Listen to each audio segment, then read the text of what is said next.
All right, so now you understand conceptually the goal and role of Ascension campaigns. Let's take a look at a few examples and break down how they can be used in our 3 hypothetical case study examples. All right, this is an Ascension campaign for our favorite mattress store. Let's take a look at each step. Day 1, right? We're going to focus on consumption. For this reason, think about it. The purchase was a mattress. More than likely, you did not strap it on the top of your car or throw it in your truck and take it home. The purchase was made, right? So we can say the value loop started. You made an exchange for the promise of a product or a service. You made an exchange for the promise of a good night's sleep. The customer gave up money but hasn't experienced the benefit. So let's focus on consumption and really maintaining the level of excitement the customer has before they've received the product. So email number 1, like, what's the next logical step in moving someone through the journey? They kind of got to get their product. What's the next logical step? Scheduling their delivery. So let's make it logical and go with a subject line that is kind of dead on. Let's schedule your mattress delivery first name, right? Again, maintaining the excitement, making sure they know we're following through on our commitment. We've got their money. We need to deliver their mattress. So that's immediate, right? Hopefully it's immediate. Next day, depending, but very quickly, we're focusing on consumption. Day 2, we're going to continue to focus on consumption. And this is consumption, or almost the promise of consumption. It's excitement. We're maintaining that energy. Your mattress arrives tomorrow, ready to get some sleep. So not only are we being informational here, not only are we maintaining the excitement of an event that is scheduled to happen, we're also anchoring back to the promise, because we can get too focused on the mechanism, right? The delivery mechanism, and not on the desired end result. The customer likely doesn't care about the mattress. They care about the good night's sleep. So your mattress is on the way. It's happening tomorrow. Remember, this is how you're going to get a good night's sleep.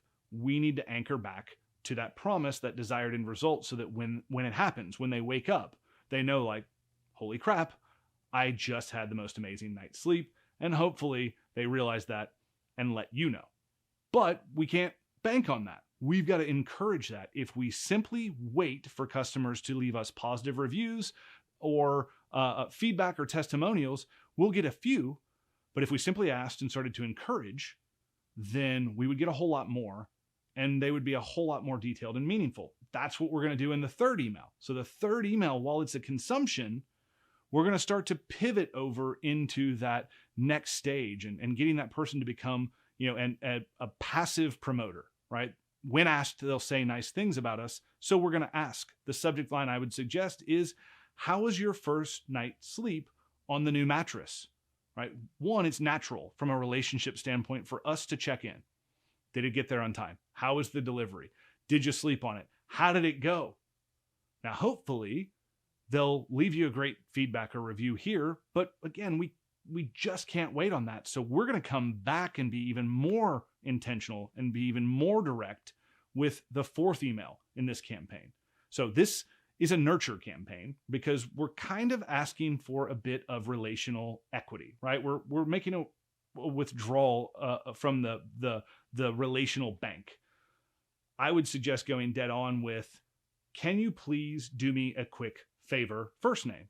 Now, what's the favor? You're going to ask for a review, especially if someone gave you a great feedback, right? Move from feedback to review or feedback to testimonial. But basically, we're going to ask them to review or rate us. And you can do this anywhere, right? It can be your own form. You can send them over to Google. You can send them to Facebook or any number of online reviews that you're looking to juice, right? That you're looking to show up on, whether it's for ranking purposes or because you're already driving people there. Now, here's a little pro tip. You can set up a split test to where you have 4 or 5 of these review sites, and every 3rd or 4th rotates to a different one so that you're not choosing, but you're equally building reviews on multiple platforms. But again, left turn, I digress. Sorry, let's get back to the email. All right, we've asked for a dead-on review. Now let's come back and use one of my favorite tactics, a good old-fashioned bribe, right? A good old-fashioned bribe. Back to the value loop. You do something for me, I'll do something for you. I would now move to bribing For more of a testimonial, not a feedback, right, not just a star rating, but a dead-on testimonial, maybe you only send this to people that gave you a positive review, so that you know you're asking someone who is likely going to say yes, or at least would have nice things to say because they had a good experience. If they didn't have a good experience, they should get a different campaign that you're working on fixing that experience, but that's likely not automated. So let's look at this subject line. How does a free memory foam pillow sound?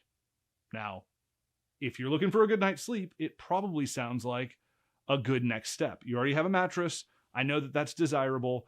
I would come in here and say, we're having a contest, or if you do these things, then we're going to send you a free memory foam pillow. One or the other, but it should be moving them down from just a review or a rating to more of a testimonial, right? To more of an endorsement, if you will, of your brand. Now, I would then wait, right? So we've been pretty dead on sequential 1, 2, 3, 4, skipped a day at 5, 6. Now we're going to skip a couple of days and wait until day 9. And then we're going to get even more dead on, even more, draw more relational equity with our ask here.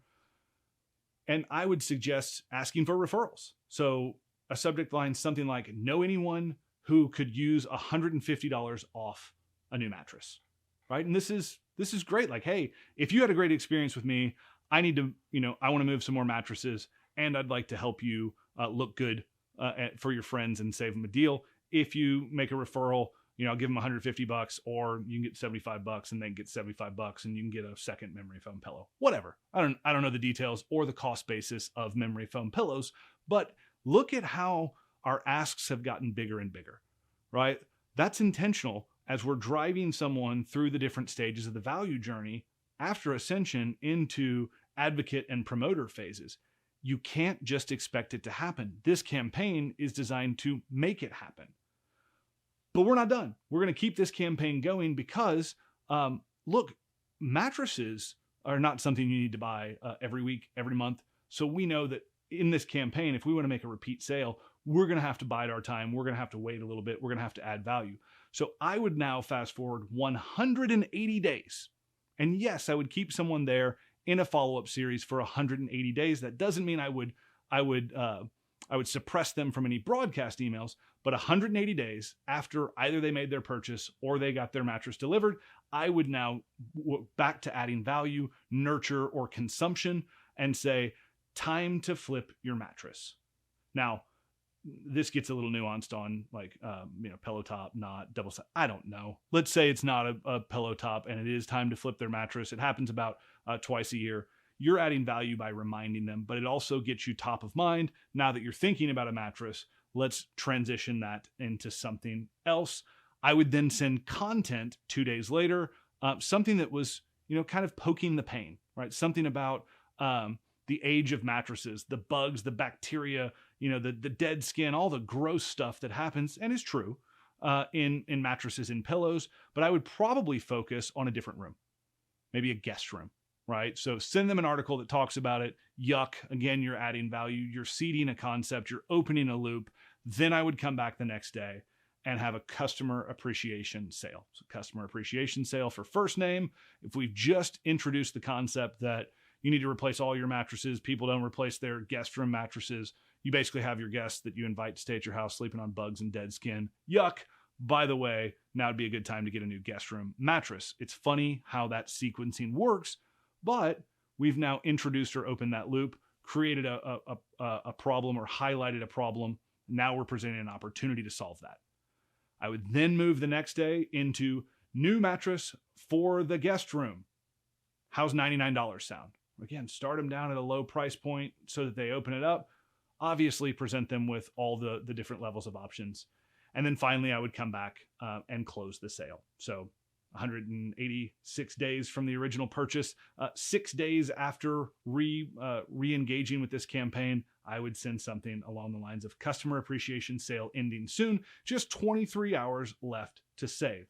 Why 23 and not 24? It's an odd number, right? It's an odd number. It's going to stand out in the inbox. It's going to pose the question, why 23 and not 24? And the only way to find out is to click to open.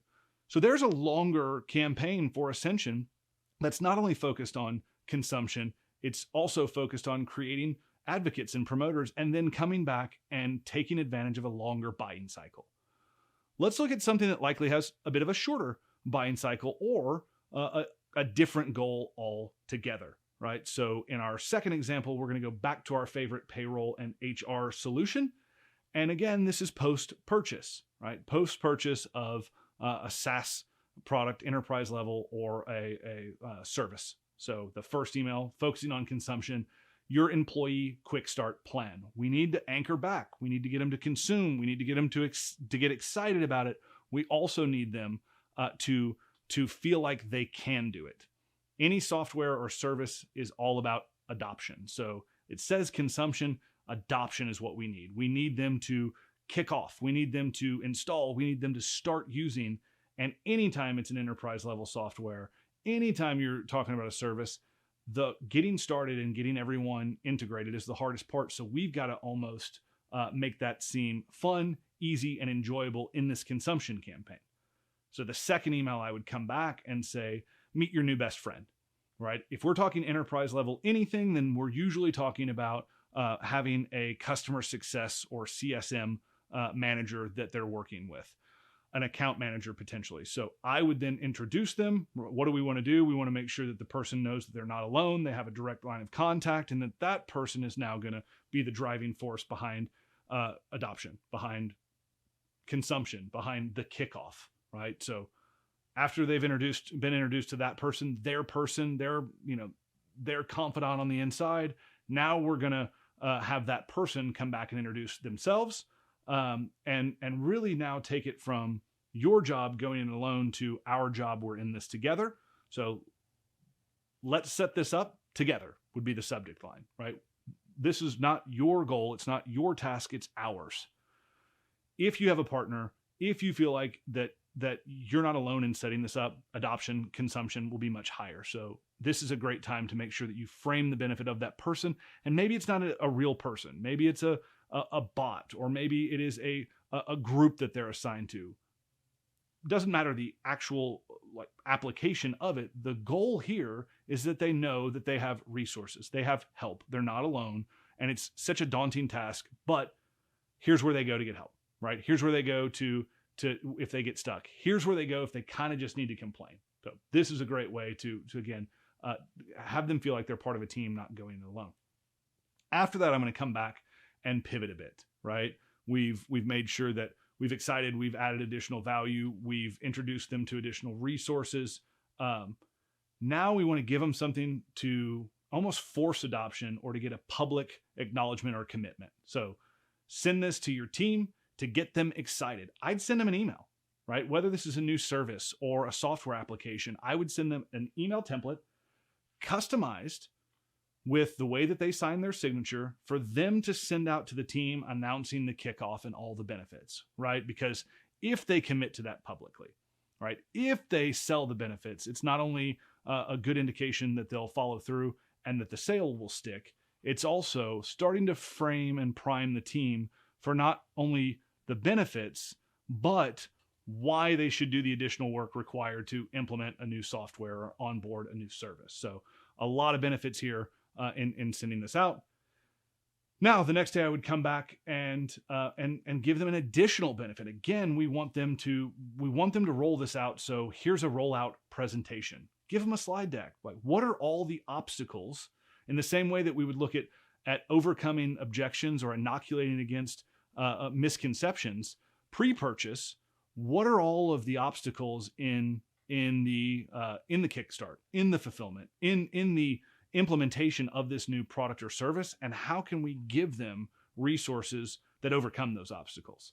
So if you've got to go out and give a presentation and tell your team why you're doing this and what the steps are and what's needed from them, then you've got additional content to create. Well, why not create it for them and really anchor back that we're in this together and increase the public commitment, right? Move them one step further.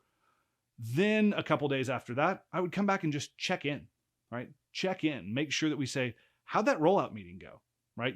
By now you should have sent the email to your team to get them excited. You should have customized the presentation, scheduled the meeting, and rolled it out. How did it go? Ask a real question and get a real response, right? Figure out where they're at and what you need to do next.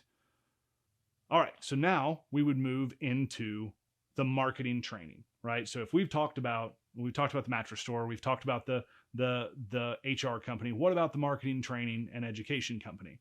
Well, this one can be maybe a little easier, a little shorter. Again, these are quicker purchases and immediate transfer of value. So in this case, the example purchase was the digital marketer content marketing playbook. The purchase has been made. It's a smaller purchase, so we're going to look to move to assumption pretty quickly and not really have to wait on the consumption. We do want to make sure that we're focused on nurturing and delivering and making sure that the customer understands they've received that, and we pull out any large concept that will move into that next big idea that lends itself to ascension. So in this case, the first nurture email would be the content lifecycle, right? They purchased a playbook on how to do some aspect of of content marketing. We need to step back and show the larger content lifecycle and introduce the fact that this is one sliver. We need to look at the thing holistically, and then we can move on and present the next ascension opportunity. So introduce the content lifecycle. It is both focusing on the delivery, nurturing, and pulling out a big key concept to prime for the next mail. So wait 2 days and then send your first upsell mail. I would focus on some sort of ascension, some sort of elevation of status in this one. So use this to become an authority in any market, right? So this is the system, right? This is the process. This is the framework. The proven result is you are an authority. So what do they want here? We're assuming that they don't just want to do content marketing better. I don't just want to be a better content marketer. I want to be a better content marketer so that I have an increased authority and awareness in my market. Again, just like a mattress is not about buying a mattress, it's about a good night's sleep. Our assumption here is it's not about the content marketing plan. It's about the becoming an authority by getting your content out there, increasing your awareness. Let's go dead on. Focus on that becoming. Focus on the status elevation and the desired end result. Now come back a day later and let's pivot a little bit, right? Let's pivot and go back to you're not alone. Kind of a similar message as we had in the payroll or HR company, but a different spin. Let's work on your marketing together, right? Let's work on this together. Now you can believe that the plan works, right? You can say, I understand what I purchased was just a piece of it. I understand there's a bigger plan. I understand that, yes, this should work. And you can believe that the thing lacking wouldn't be the plan, right? It wouldn't be the quality. It would be your ability to either customize it or deploy it. So we're going to inoculate against that by tying in help. Let's do it together, right? You're not alone. So play up that aspect of the product. Then move back and go back to kind of that status elevation. So first name, a content marketing specialist, ? Right? Introducing the idea that if you follow this plan, not only are the results there and you'll achieve those desired end results, but you will quickly move from novice to specialist, right? It's what is that status elevation, right? What is the picture that you're painting, right? I'm going to be an authority. I'm not going to be alone. I'm going to be recognized as a specialist. I'm going to receive a new designation or career path. Like these are all different reasons that lead to the same thing, right? All we're doing is inoculating against or common misconceptions or painting the ideal future, leveraging different outcomes, right? That's what we're doing in a campaign. All right, let's move back down to the next one.